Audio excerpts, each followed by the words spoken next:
Hey everybody, happy Wednesday. Thanks for joining us here on Northern Life. Hunter McCullough, I'm Ryan Half. Appreciate you being here. Director Shania says, wow. I feel like sometimes we don't introduce ourselves because mainly we have a lot of lovely longtime viewers who already know us, but in case you don't, Hunter, Ryan, so. Nice to meet you. You know, there's a lot of people that travel up here during the Bentleyville's going on right now. Maybe you're catching us in a bar right now or something like that, and we appreciate you having us on here this afternoon or evening, depending on what time you're watching. Certainly, yeah. Thanks for being here. Also, we got a lot of exciting things in the show. Dave Anderson, we'll talk about that coming up. Yep. We got something else, too, that smells super good here in studio, so we're going to open that up in a little bit. I'm very intrigued by this because it sounds like it smells like it's fantastic. Yeah. An old friend of mine, perhaps, that I used to eat quite a bit of.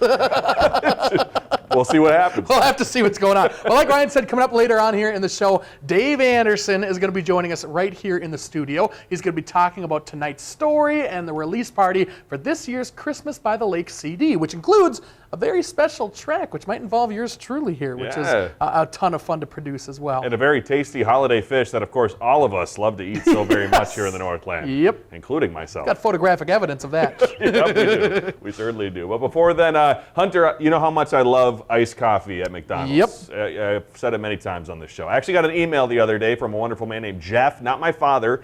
He said the owner and operator organization that runs a few spots here in McDonald's, that is, locations here in the Twin Ports, was planning on stopping by, dropping off something very special. I teased it a little bit on Facebook, social media, if you're following us there. But we now have an official Grinch meal McDonald's box. So it's pretty special. Briggs ended up talking to the person who dropped it off, and they said, here's your Grinch box. So we have the McShaker fries that I was talking about. So, sir, if you can hold that open for me. I would love to. We're going to do a little bit of a magic show. So apparently, like I was saying, it was so popular in Canada. You know how much I love McDonald's Canada, too. Oh, yeah. That they have these shaker fries where you pour your fries into the bag.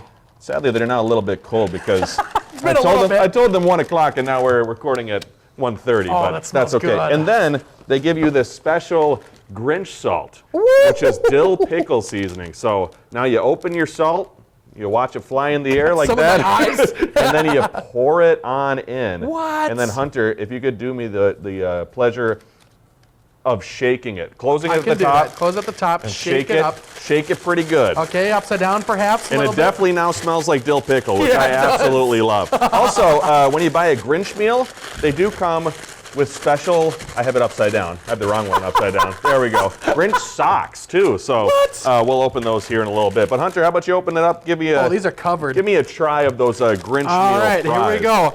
Boy, they smell fantastic. This is heavily dilled. Oh, it's got the dog from Grinch on the Mac. So thanks for that. Yeah, how about that? That's cool. The salt and the grease with the fries. Does it work? Soak up the whole thing, and that is amazing. That is really good. What do you think? If you love dill pickle seasoning like I do, that was prime. It is. It's heavy on the dill, so if you gotta like the dill in order to do it. Yeah. But that is a fantastic twist on an old favorite. Like I said, they have shaker fries in Canada, and they said let's bring it to the U.S. this year, and I say, thank you very much for doing so. So what were the other flavors with the Canadian? There was like a I don't want to get it wrong, but there was cinnamon, like almost like a soy sauce one, things like that. Yeah. Okay. Did they do like a sweet one? I imagine cinnamon there's a maybe. sweet one too. Is there really? Yeah, Oh, salty sweet's the best. Yeah. Big thanks to McDonald's and the group for bringing that over.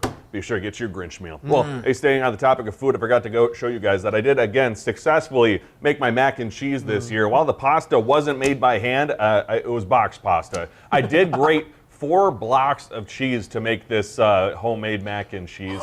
If you remember, I think it was a couple years ago now, there's a famous kind of social media chef. Her name is Teeny. She had a famous mac and cheese, so I've been following her recipe, and man, as you can tell, that whole bowl on the left was full of cheese, ended up beautifully on the right, and it did the thing too with the knife on the top where you scrape it, it makes that wonderful sound. Yeah, oh my gosh, it looks phenomenal. I'm starving just looking at it. And the best part, it looks like to me, which I didn't get to taste it, which, by the way, why didn't I get to taste it? Bring that in next time, my friend. I apologize. It's actually all gone. Oh, it is? Isn't that crazy? Oh my gosh, I gotta make another batch. Yeah. But the best part to me, it looks like it's creamy on the inside, and then the nice kind of like crusty top with the nice cheese on top. Oh, just a nice blend of both cheesy, creamy, and crusty on top. And you know it's good too when it's good at room room temperature after sitting out for hours. Yeah, that was really special. Well, hey, speaking of special, we got a really special piece of mail the other day. Yes, we did. Oh my gosh, this is from Virginia, of course, and this is a very, very nice gentleman. Viewer Steve, I believe. Viewer Steve, yes, who previously, if you remember in a previous episode, sent me a bunch of photos of Billy Joel in concert. So this time he sent me a book, the first ever book written about Billy Joel, which is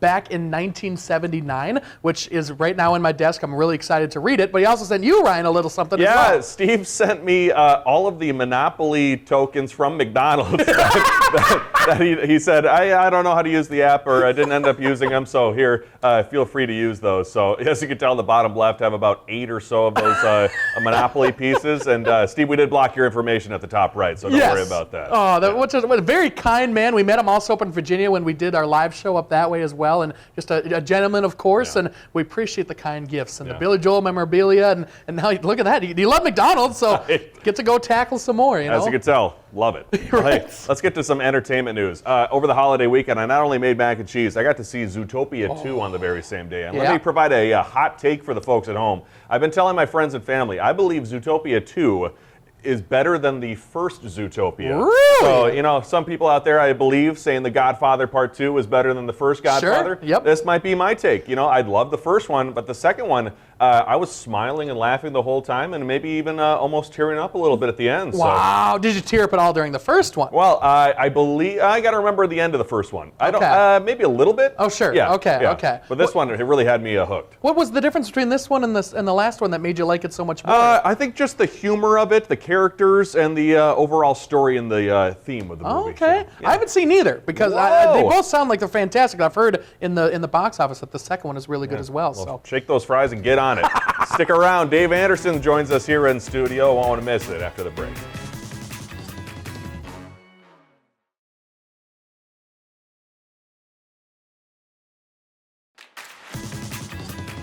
Welcome back, everybody. Every holiday season, Tracy Lundeen's Bluebird Foundation puts out a CD to raise money for youth music scholarships here in the area. It is called Christmas by the Lake, and this year's disc is ready and will be released for sale at a gala party coming up later tonight. Here to share more about it, two very familiar faces. Our Northern News Now meteorologist Hunter McCullough, co-host of said show here on Northern Life. And then we have meteorologist Dave Anderson. Dave, appreciate you being here. How you been? I've been doing all right, Ryan. It's wonderful to be on your show here in the historic old CBS 3 studio from back in my day. Does it feel weird? Different spots for the cameras, different color scheme in the studio? Just a slightly different color scheme. I see my old weather pod still has the cumulus cloud on the front of it. Yes. It does. I tried to talk them out of that for a home bar for my place, but awesome. Not yet at least. Well, you can come back on Northern News Now Plus and you can make some drinks. There we go. There we That'd be go. wonderful. But Dave, you're here to talk about the CD. What are folks expecting tonight? Well, of course, tonight they're expecting some live performances from some of the acts on the CD. And like you mentioned, Tracy Lundeen, who was part of the music scene in the Twin Ports back in the 70s, part of Quick Breath, which was the biggest band back then. He's now on KDAL Radio, but he also runs the Bluebird Foundation, which, like we mentioned, has music scholarships for young people. And of course, most of the money comes from the sale of these CDs every year. And this year, Hunter and I kicked in a track, and that inspired our news director, Michael Baldwin, also to come up with a song. So, you know, the Northern News Now team is wowing folks with two of our songs. Michael's is really pretty good, and Hunter and mine, well, we sure had fun. I thought it was great. It turned out fantastic. Yeah, because you know, I've had garage bands for years, starting back in the 80s with a group called the Pirates that got a little bit of buzz back in the local scene in the day. And then in the 2000s with station folks here had a band called Abner's Kravitz after Lenny Kravitz, and Abner from Bewitched. Oh, sure. Okay. Yeah, we melded the two together. And for the last 10 years, we've been slowly working on a project called The Ungrateful Deadbeats, which Hunter's been helping out with some background vocals. And so when the CD opportunity came around, Hunter and I formed a band called Meteorologica. Yep. If you've heard of Metallica, that comes from a medieval book on metallurgy. That's where they got that name from. Well, Aristotle wrote a book in 300 BC about meteorology called Meteorologica. So Hunter and I can do some heavy metal thunder that way as well. Ooh! Why not? Why not? Well, back in September, Dave, you were actually talking about how more musicians were needed for the CD, and I got some quotes. Hunter, back in September, you say you, quote, sing like a bird but don't write music. And then Dave, you said, quote, you write music but sing like a troll. So how do your strengths and weaknesses come together to make this song? You know, over the years, that's how I've worked the deal. I've got lots of ideas and a lot of drive, but I sing like Bob Dylan, 3-note range. Hey, Bob Dylan's great. He is, yeah. He writes great songs. He does great Oh, songs. that's true. And my guitar skills are a little bit iffy at best, so I've always had the ability to grab a hold of talented people like Hunter and bend them to my will. And make my dreams become reality and actually sound semi-decent. So we knocked off a little tune about that Scandinavian Northland tradition every Christmas of having to eat lutefisk with your grandparents. Yeah. Wonderful lutefisk. And I'll say that, I've been a fan of Dave, of course, since I was just a little kid watching him on TV, but and he has been giving me his old CDs from back in the Pirates and those kind of days. So he writes a lot of parodies, he writes original songs as well, and so listening back to those songs is really cool. But then he wrote this song, Lutefisk, and he came to me and my brother Colton and a couple other folks, and he's like, let's put this on the CD this year. And I read the lyrics, I'm like, this is hilarious. Let's do it. It was a fantastic song. Oh, it's very cool. And also, such a great cause, too, Dave. Yes. I mean, Yes. Hunter, who's still quite young, but for our even younger musicians to be supported like that. Yeah, one of the scholarships that Tracy's Bluebird Foundation puts out is named after Bill Sandwick, who was another big deal in the 70s and 80s on the local music scene. And I got to meet him because he was a fellow big Beatles fan. When I needed an interview for like the 40th or 50th anniversary of the Beatles on Ed Sullivan, I was recommended to go find Bill Sandwick. And it turned out he started out in one of the region's seminal bands in the 60s, inspired by the Beatles.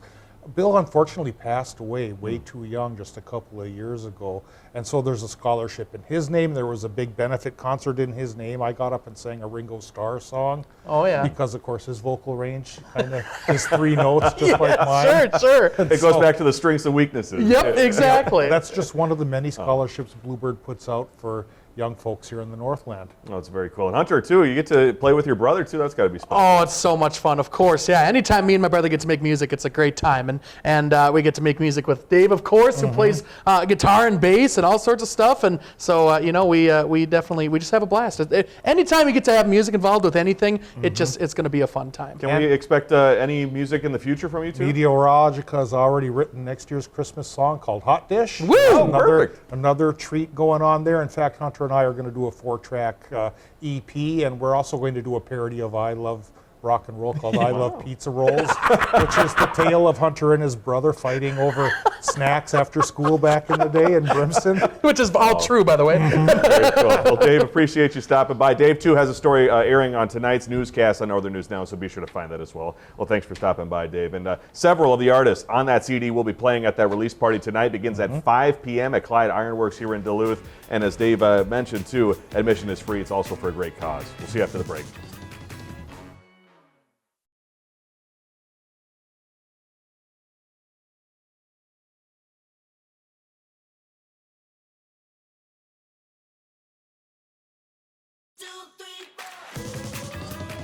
Welcome back, everybody. Earlier, we were talking about Steve from Virginia sending us that really nice piece of mail. Also, we got a Christmas card from Jan in Aurora, Minnesota. Jan, who's a big friend of the program, she's sent us a lot of wonderful letters and sent us this wonderful Christmas card. So, if you got Christmas cards too, you'd like to share with us, we'd love to share them on air. 246 South Lake Avenue. You could say Northern Life, you could say Hunter, you could say Ryan. Well, Sure. We'll send it whatever. I'll tell you what, we got a lot of wall space, we got a lot of fridge space in the break room, Yeah. so we can hang them up all over the place. So send them our way. We'd love to see those. I got fridge space at home, but no more mac and cheese. You got to bring some in next time, man. Dang it. Maybe I'll make you a special tray. We had another round of those, and I'll tell you what, the sodium content in my blood, I can just feel it going up. Man, Oh. I just love dill pickle seasoning. I just need just the packet. You Just the right? packet. Yeah. Yep. Oh my gosh, that's good. With all the snow that we saw over the last week, Wisconsinites are making the most of it. At Stevens Point, there's a sculptor over there that has made his beautiful sculpture every single year. Jeff Schobert creates about 100 snow sculptures in his front yard. When the snow first falls, he starts out small, but as the snow gets heavier and better for packing, his ideas are endless. And I'm sure we'll see more later on this winter, some of the creative aspects aspects of his yard right there. How does he have enough room for all of those, Ryan? I don't know. And the other sad thing, too, over the Thanksgiving holiday weekend, we were down seeing Mary's family, and there's a couple kiddos, 2 nieces and a nephew. And sadly, the snow, there's so much snow, but it wasn't sticky. So it's hard to like even have a snowball fight because it doesn't even stick together. Yes. What are you good for? It was good for snow angels. Yeah, it's beautiful for snow angels. Yeah, sledding. You kind of have to wait until almost those February or March snowfalls, and that's the really good stuff for packing, throwing at people's faces, perhaps. So if Maybe you're not the interested in face. that, head on down to Stevens Point. Yeah, yeah. Reminds me of that place going up 21st Avenue East with the snow sculptures up on 4th Street or whatever. Oh, that place is cool, too. Always got some good stuff. Yep. Well, let's make sure I keep my promise this week. You likely heard of a jewelry cleaner before, but what about a jewelry wash? That's right. Rachel Hackbarth gives it a try for today's Does It Work? This is a $33 bottle of Shinery Jewelry Wash. The makers claim it's a first-of-its-kind product because it not only cleans items like rings and bracelets, but it also washes your hands with moisturizing agents like glycerin. We're testing this out with Stephanie McCurdy. It says safe on all metals, cleans up your entire collection. So for some of the jewelry you prefer not to take off, you can actually clean the jewelry while it's still on your hands. For larger pieces of jewelry, 3 to 4 pumps in the palm of your hand, and then you can just wash it off after. While most jewelry cleaners are chemical solutions, Shinery's Jewelry Wash looks more like a moisturizing soap. But the makers claim it won't leave your jewelry cloudy. Is it making a difference right now, or? A little bit. There's a little bit more shine on my jewelry. It does kind of an okay job. It's a little bit of shine, but it didn't feel like it really got it clean because it's not getting inside like the crevices of the jewelry. This is how the Jewelry Wash stacks up to this jewelry cleaner Stephanie typically uses. Stephanie thinks the Shinery Wash is gentle, but doesn't get quite as much dirt and grime off as her other solution does. Like if you're traveling, you just wanted something quick, this would probably do the job because you don't want to carry like a big bottle with you. For Does It Work, I'm Rachel Hackbarth. Boy. I think I missed the before and after on Yeah, no, they didn't show us anything before and after, so that's on you, Rachel Hackbarth. What the heck was up with that? We love you, Rachel. We love you, Rachel. Please keep making these. Yes, great content. Helps us fill time. Yes. I don't know. I don't know if I'd necessarily use it. I actually went and looked at wedding rings with Mary back on Black Friday at Mall of America. Oh, sure. And I'm like, there's so many options for guys, too. I just want like the basic, simple thing. I got the, it's more of a foldable material. But, oh, sure. Yeah. Can you do like your own like birthstones and stuff in those? Is that something? You can make it very special, Oh, so a lot of options out there. We'll see our goodbyes after the break.